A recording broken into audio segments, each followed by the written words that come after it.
Kui vanaisa oli maailma ja kõik loomad loonud, küsis ta sarvikult. Mis sa arvad, kas mu töö pole kiiduväärt? Või arvad, et mõni tähtis taim või kasulik loom veel puuduks? Või arvad, et mäed mitte küllalt kõrged, järved mitte küllalt sügavad pole? Niisugune lahke küsimine oli sarvikule väga meele järgi. Ta võttis südame rindu ja vastas. Laiduväärt su töö küll ei ole, aga minu arvates on mõnda looma ikka veel tarvis. Missugust looma siis? Küsis vanataat imestades.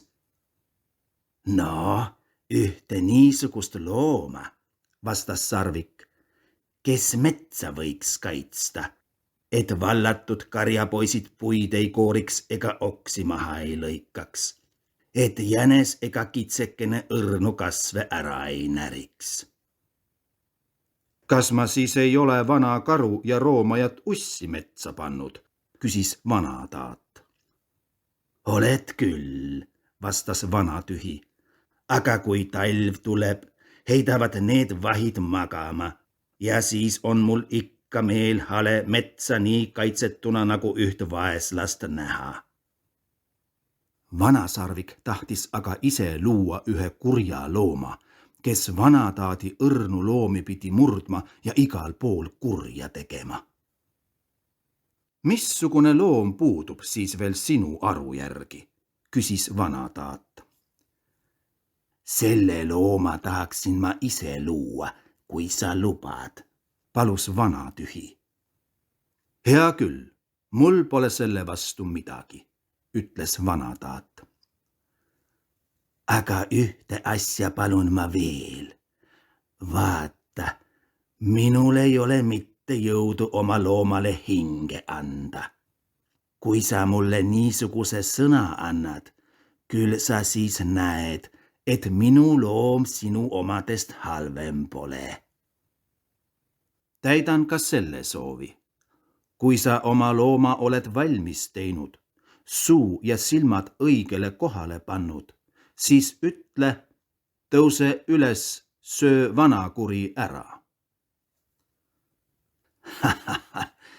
Küll selle ärasöömisega on veel aega, pomises sarvik ja läks ära sügavasse metsa. Siis kogus ta kive ja viisrajakaid, vitsu ja samblaid kokku. Tõi ka veel küla sepikojast 2 tulist sädet ja hulga raudnaelu. Hakkas siis öösel töhe. Selgrooks pandi jäme teivas. Peaks suur puukänd. Tagumine pool tehti telliskividest, esimene pool vitstest ja viisrajakatest. Sõnajalg pandi sabaks ja lepatüvikud jalgadeks. Südameks pandi aga päris kivi. Nüüd kaeti keha sammaldega, pandi tulesädemed silmadeks, raudnaelad küünteks ja hammasteks. Kui nüüd looma keha valmis oli, rõõmustas sarvik väga ja pani talle hunt nimeks. Aga hinge ei olnud veel hundil sees. Meistrile tulid vanataadi sõnad meelde ja ütles sõnuti. Hunt, tõuse üles ja söö. Seal tõstis hunt pea üles ja limpsas keelt. Vanakuri ehmatas nõnda, et suust ei tulnud enam sõnakestki. Aga kohe tuli talle meelde kurja teha ning ta hüüdis ruttu. Hunt, tõuse üles, söö vanataat ära. Hunt aga ei liigutanud saba otsagi. Küll kordas vanatühi oma sõnu, aga hunt ei kuulnud sest midagi. Nüüd läks sarvik vanataadi juurde tagasi ja ütles. Need sõnad ei ole õiged. Hunt ei tõuse üles. Kas sa ikka ütlesid, tõuse üles, söö vanakuri ära?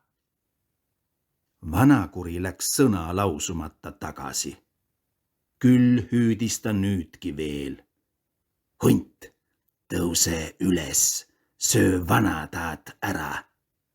Aga see ei aidanud midagi. Siis läks ta hundist koguni kaugele ja hüüdis. Hunt, tõuse üles! Ja lisas õige tasakesi juurde. Söö vanakuri ära. Oh, sina heldeke, kuidas hunt nüüd maast üles kargas. Nagu tuul pühkis ta vanakurjale järele ja oleks ta seal samas maha murdnudki, kui too poleks mitte saanud suure kivi alla pugeda. Sest saadik on aga hunt kõige suurem vanakurja vaenlane ja otsib meelega asja, et vana tühja tülitada ja hirmutada. Ta selgroog on kange nagu aiateivas, millel lülisid pole. Ta hambad ja küüned on teravad nagu raudnaelad. Ta silmad läigivad nagu tulesädemed ja ta nahk on paksu karvaga kaetud. Aga süda on tal kivist, kui ta süüta tallekest röövib ja murrab.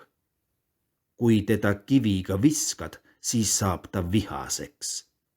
Juhtub aga karjalaps teda vitsaga lööma, siis on tal sellest nii suur häbi, et ta 3 aastal enam selle karja ligi ei tule. Kui sa aga sügisel näed ta põlevaid silmi metsa ääres, siis tea, et ta luurab seal vanakurja järele.